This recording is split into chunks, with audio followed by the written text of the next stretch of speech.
Now I'm going to discuss the pitch of a sound.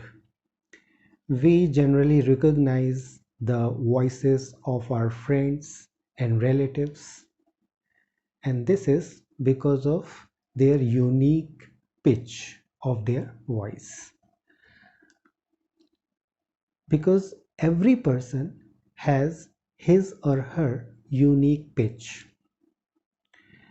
and we can also easily distinguish the sound produced by a man and a woman, because women have high pitch or shrill voice, whereas men have low pitch or flat sound or flat voice.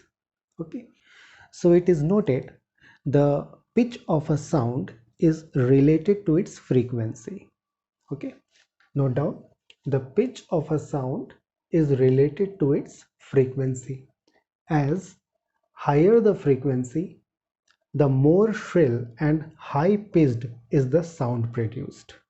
Okay, it means higher the frequency, higher the pitch of the sound. As an example, a flute produces shrill sound or high pitched sound, whereas tabla or dholak produces low pitched or low frequency sound.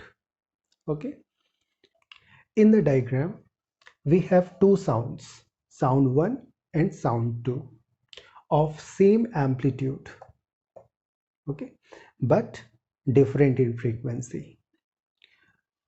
The frequency of sound 2 is more than that of the sound 1.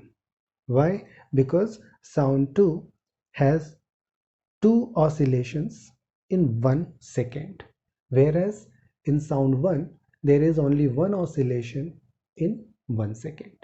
So the sound 2 has more frequency than sound 1, or in other words we can say the sound 2 is more shrill than that of the sound 1. Okay,